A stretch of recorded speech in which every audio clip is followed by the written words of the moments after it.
Hi, I'm Dr. Rosemary McCormick DePasque, and this is the podcast, What Fuels You? Today, for the first time, I am doing a live interview of the president of Sherman College, Dr. Edwin Cordero.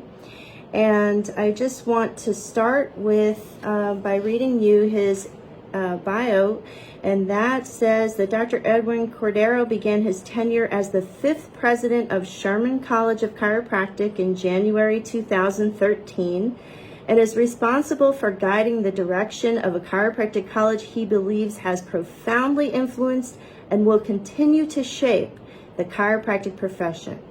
Since his presidency, Dr. Cordero has grown enrollment from 190 to over 400 students, while chiropractic colleges across the nation remain stagnant in enrollment.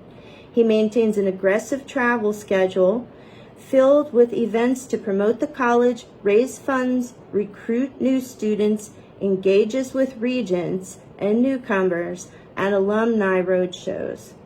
Dr. Cordero has mentored students and chiropractors through motivational speaking engagements for the past 8 years at chiropractic associations, conferences, and other organizations around the world.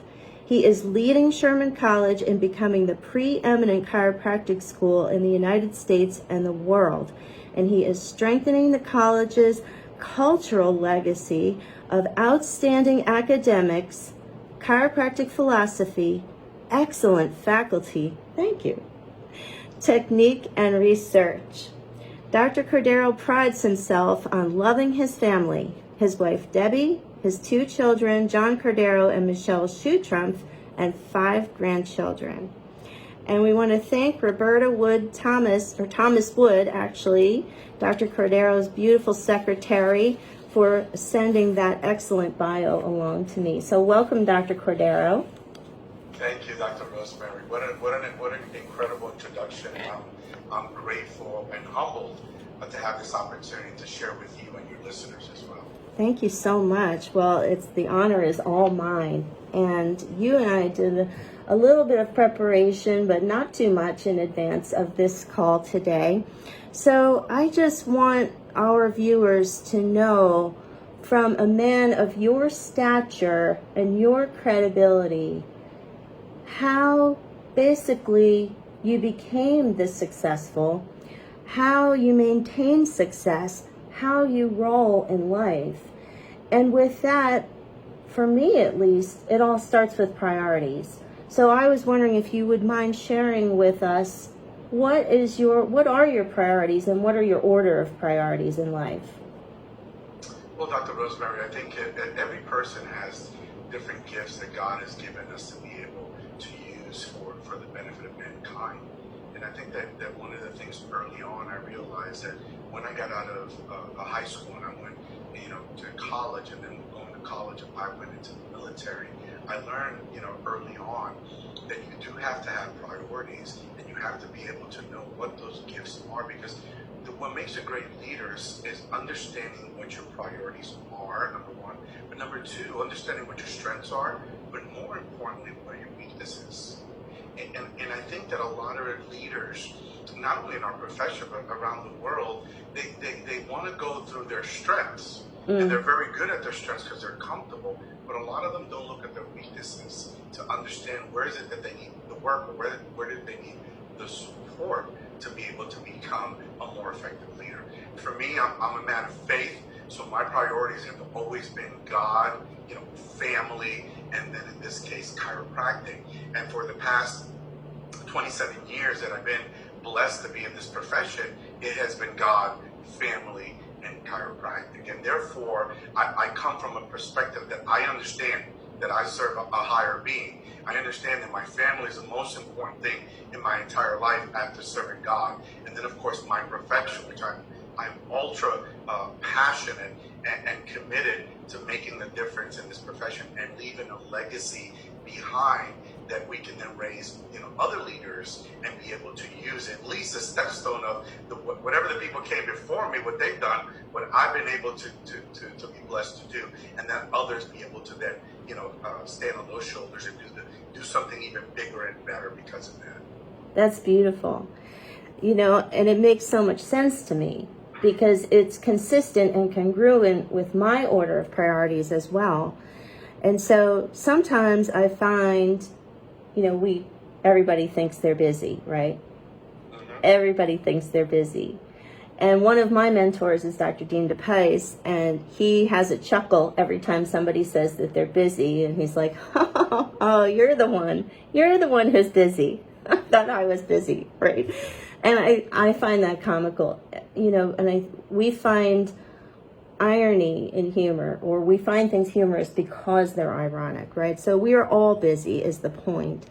So in these busy lives that we lead, how do we find enough time to devote to each of these priorities? Well, you know, Dr. Rosemary, I think that what happens is not only are they priorities that you need to follow as an individual, and I think that I would make a stance here. You know, what you do in your personal life, what you do in your professional life, what you do, you know, in your life has to be something that fuels a passion and a purpose that then becomes a priority. So for you to be busy because, you know, or use the excuse of being busy, well, what happens when you're with your children and they want your attention? How can you be busy? What about when you're with your spouse or your significant other and they require your time and you're too busy?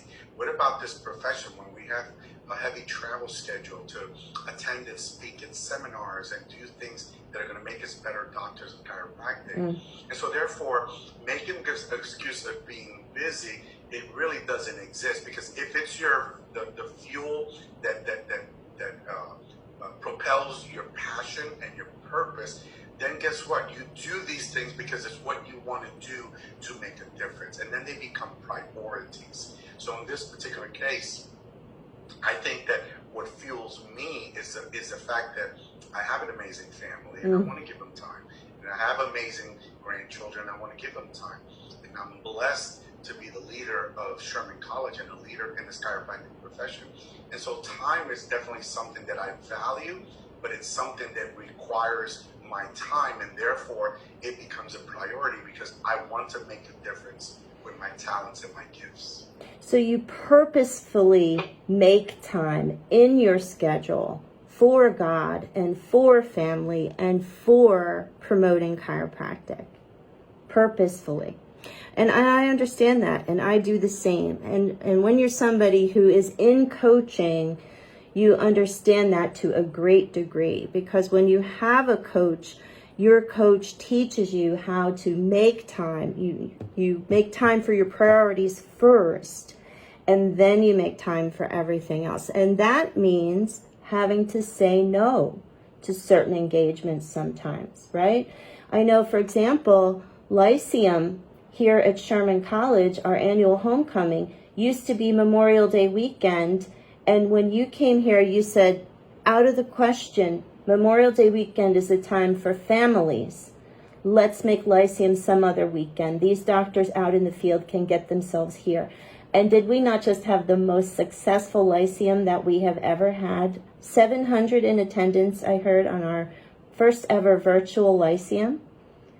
Absolutely. And, you know, one of the things is, Dr. Rosemary, you know this better than anybody, there's always something happening when there's an event or when there's something that you're committed to. And so you have to kind of choose and pick and say, yes, I can do this and I'm going to do it to the best of my ability, or no, it's probably not the right time. It's probably not the right way of doing it. So when Lyceum was Memorial Day weekend, that's a time with family. That's a time that people want to go and spend time, you know, in the things that interest them. And so we used to have it and Memorial Day weekend, and we would have 100 people, 200 people show up. When I came in, I realized that it was a priority for us to make it on a weekend that was best or better for our people to attend. And by changing it to the first weekend of May, we know that the month of May there's graduations. And so, you know what, not everybody has a loved one that's graduating, but it is a time that people honor our graduates. And so we picked the less of the two evils. Do we do it Memorial Day weekend where everybody's busy or busier, or do we do it at a time that people can come and attend? And from 100 to 200 people, we had over 700 people at this event.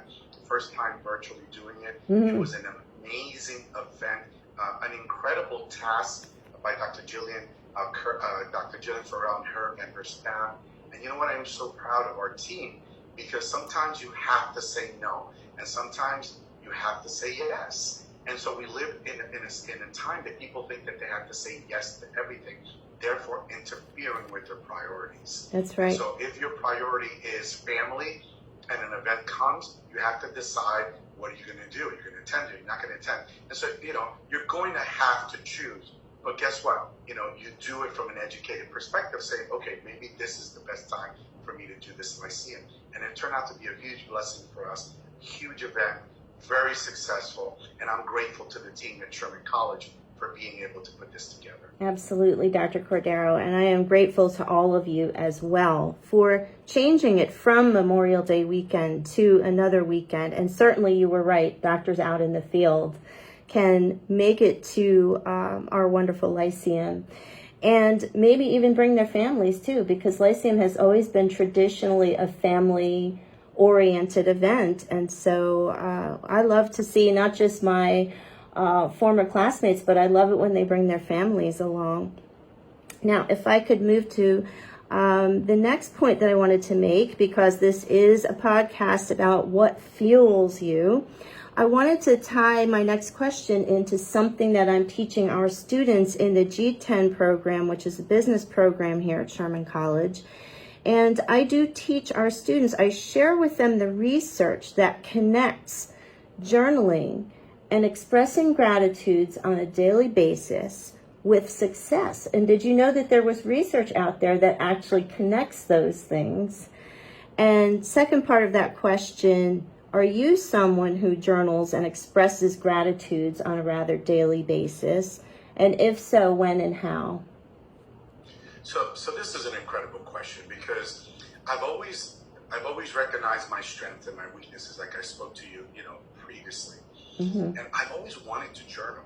I've always been the type of person that wants to put my thoughts and my heart on paper. And for several reasons, not necessarily so I can have something to look forward to and go back and see what my thoughts were at that time. I just think that it's incredible to be able to have something for the future generations, maybe my spouse or my children, that want to look at this and go, oh my God, my dad is no longer here for whatever reason, and look at his thought process. But I'm going to be honest with you, that's one of my weaknesses. I just can't find, and I don't know if it's the time or the energy or the strength or whatever, I just can't sit down and do the journaling. But what I do is this. I have a routine. Every morning I wake up, and after I do, the essential things that I do in the morning, I sit down in my office, and I did this when I was in practice, and I still do it today. I go into my office, and I have a ritual of doing things, and part of my ritual is, being a man of faith, I want to have some quiet time with God and reading my Bible. And so I spent a daily devotional time making sure that I have that relationship, that continual relationship with God and His Word, and I prepare myself from that perspective. I also, spend time in positive motivational things. So I'll either read an incredible article that's very motivating, or I'll sit down and go through my chiropractic part of it. So I'll listen to somebody that I'm interested in hearing their message in chiropractic. Or I'll read an article, or I'll do some recordings of some past, mentors of mine or current mentors of mine that kind of gets my mind and my thought knowing that I am a warrior, and part of being a warrior is not knowing it all, because I don't know it all, and therefore I have mentors and I have people that I want to listen to what their wisdom is and to be able to acquire that wisdom. So when I share a message, I'm not duplicating the wisdom of Dr. DePasque or Dr. Rosemary. What I'm doing is I'm listening to that, getting motivated, and then being able, through the person that I am, to be able to share that message that makes sense to me, and that it's transparent, and that's clear message that people then can go, wow, that's a great message from Dr. Cordero. So on a daily basis, I spend that quiet time in the morning of preparation. And I'll give you an example, Dr. Rosemary. Mm-hmm. When I used to work, when I was in practice, I would open up my office at 7 o'clock in the morning to try to see the early people that were going to work, and I didn't want them to miss their appointments. And so I would get into my office at 6 o'clock in the morning, and from 6 to 7, I would prepare mentally. I would prepare with quiet time. I would prepare reading my Bible. I would look at quotes. I would listen to people that motivate me. And so when that first patient walked in the door, I was ready to serve them at the highest capacity. And so I've never done the journaling, never been very good at it, but I've done a consistent routine that has been very effective for me. And now in the opportunity that I have to lead people, it continues to help me to stay anchored and be able to be transparent and have clarity because I prepare prior to serving with me. I love that, Dr. Cordero, and I greatly appreciate you talking about morning rituals. And morning rituals may or may not include journaling. They may or may not include writing out your gratitudes, but I know many of my peers who are extremely successful begin the day by reading the Bible, by looking in on the green books, or listening to some audios of current day mentors. So all of these things that you mentioned are, just part of anybody's, morning rituals that they can do, and clearly we lead by example, and you are clearly an example of someone who is a successful person. And I think a great part of your success comes down to, if you don't mind me saying, the beautiful woman who stands alongside you, and that is Debbie Cordero. And, my brain is funny. It works in certain ways. When I want to understand someone, I have to think in chronological order about how things came along in their lives. And I hope you don't mind me asking, but I'm very curious. Which did you fall in love with first? Or whom did you fall in love with first? Was it Debbie or was it chiropractic? So listen, Dr. Rosemary, that's a loaded question. You're trying to get me in trouble. No. But I'm going to tell you this, and this is God's honest truth. I fell in love with Debbie. Debbie and I have been married for 27, years. Okay. And approaching 28 years. Fantastic. And I knew nothing about chiropractic. Mm-hmm. I was in the military, I was serving in the military, and then I got out of the military, and I was searching for something, for a passion and a purpose in life. And Debbie had gone through a chiropractor, through chiropractors, and she was the person that led me in the direction of, why don't you check out chiropractic? Why don't you talk to my chiropractor? Why don't you see if that's something that maybe interests you and allows you to have a profession with a sense of purpose and passion. And so therefore, because of Debbie, she opened the doors for the opportunity to me to look into chiropractic. When I spoke to Debbie's chiropractor, now in retrospect, after practicing for 27 years, I realized that he was not the type of chiropractor that I am today. But oh my God, at that time, that man opened up my eyes, opened up my ears, and opened up, more importantly, my heart. Because what he shared with me touched my heart deeply. And if it wasn't because of Debbie, I would have never looked into this profession. And not only that Debbie allowed me to look into this profession, and then for me to fall in love with this profession, Debbie then supported me through the process of going through school. Debbie is an entomologist, and Debbie used to work for the state of Florida, for the state of Georgia, and regulating the pest control laws, working for the state as a state agent in her profession. But Debbie worked 3 jobs to allow me the privilege to be able to go to chiropractic school. And so, my answer definitely is I fell in love with Debbie first. I fell in love with Debbie during this time, and I'm more in love with Debbie now after all these years of us being in chiropractic, because if it wasn't for her and her support and her love and her direction, and more importantly, Dr. Rosemary, yes, her telling me the truth when I didn't want to hear the truth, or I didn't want to believe the truth. When you're in this profession and you lead in this profession, everybody wants to kind of, oh, you're great, oh, you're wonderful, oh, yes, Dr. Cordero. And you know what? Having somebody that calls out things to your face, hurts. Yes. But then you go, oh my God, I understand why she said that. I understand where she's coming from. I understand her perspective. So definitely, Debbie, it has been an incredible inspiration. My first love, my love during the 27 years that I've done this, and my love for the rest of my life. I love that, Dr. Cordero. You are a model couple. And I wonder if you would mind sharing with the listeners about what you two do to keep love alive. Well, like anything else, you have to work at it. Debbie and I have, this desire to be able to serve at the highest capacity. And whether we're serving our children, or we're serving our family members, or we're serving our grandchildren, or we're serving each other, we make time to spend together. One of the things that Debbie and I did, and we did this before we became successful, is we set priorities. We said, you know what, we're doing date nights because it's important to spend the time no matter how busy we are. So we'll go to a restaurant, or we'll go catch a movie, or we'll take a weekend trip someplace just to be able to spend that personal time of growth and of gratitude together. But at the same time, we figured out that when we became successful, to a certain level that we considered that we were successful, I told Debbie that she didn't have to work anymore, and that she could stay home and pursue her passion and pursue the things that she, really loved. And so Debbie has taken that, full on. And so she serves at our church, and she serves at the women, meetings that she has, on a weekly meetings with the women from the church.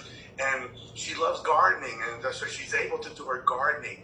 And so we allow each other the time to be together, but at the same time, we allow each other to be separate and pursue the passions that we both enjoy separately.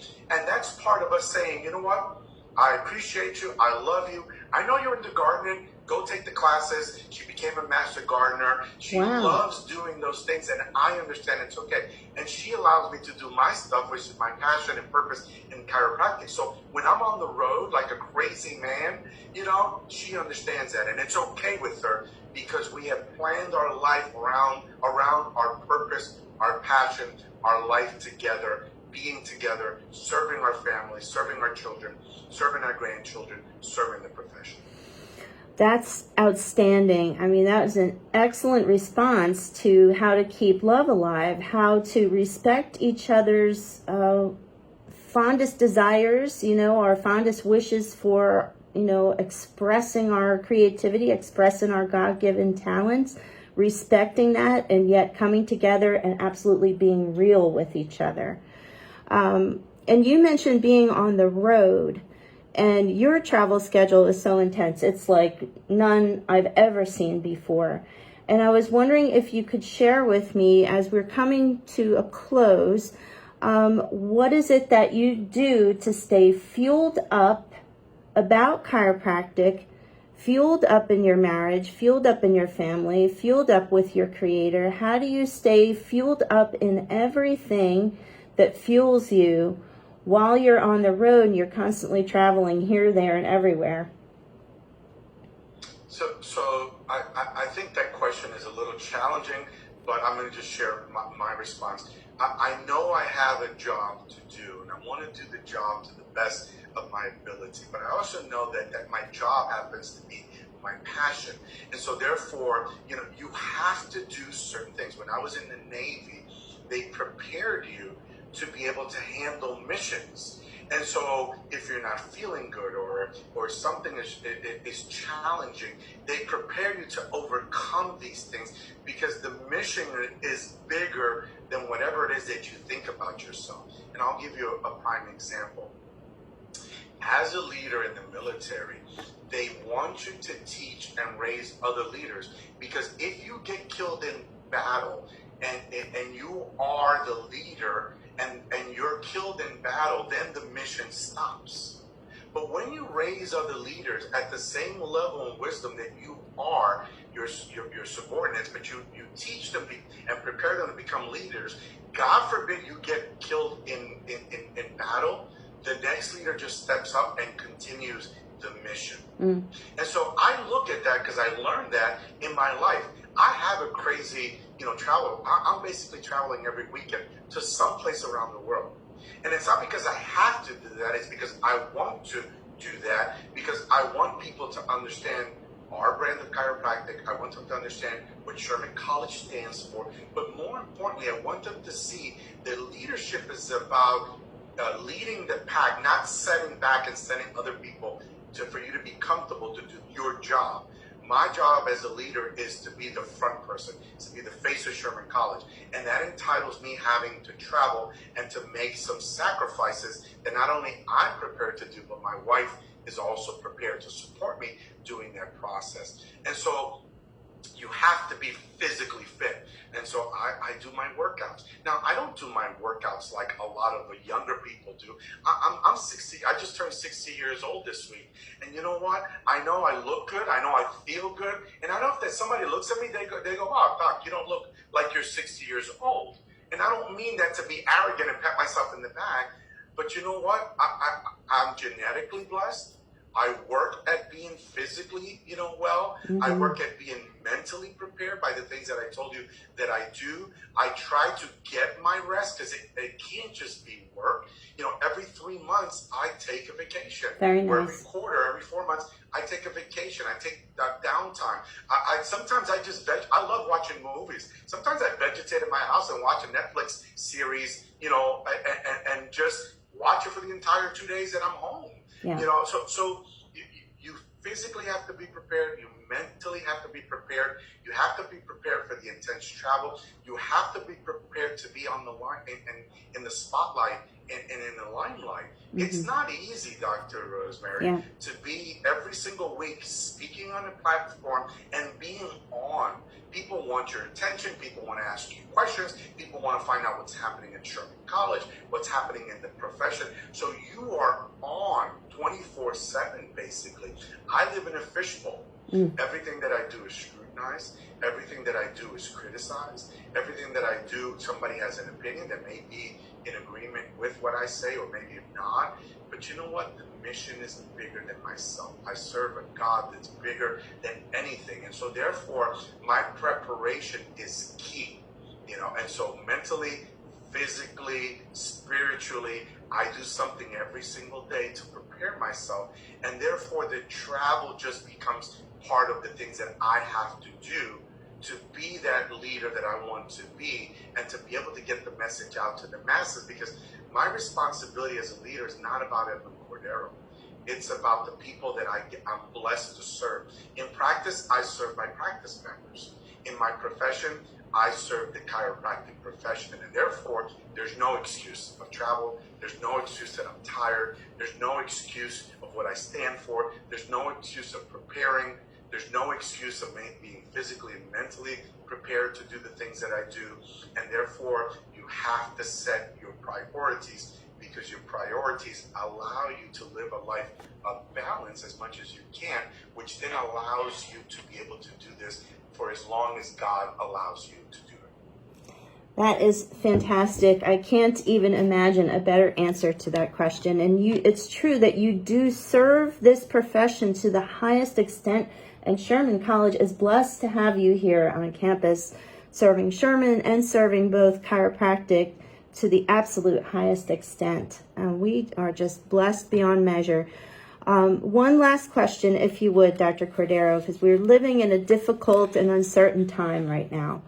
What would you like for people to know in parting about chiropractic, about Sherman College, or about just staying positive during this uncertain time? And so I love this story about the storms. And there's three things that happens in the midst of a storm. You're either going through a storm and life is crazy and challenging and things are unexpected and sometimes they're unprecedented. And, it's the times that we're living right now. We're in the midst of the storm, And so what you do is, because you prepared prior to being in the midst of the storm, you can weather the storm, and know it's okay. You could be coming out of a storm, which I see what's happening as well. We were in the midst of a storm, and I kind of see now what's happening with everything that I read and everything that I see and the people that I talk to and the podcasts that I do and the places that I go to speak online and stuff like that. I realize that we're coming out of the storm.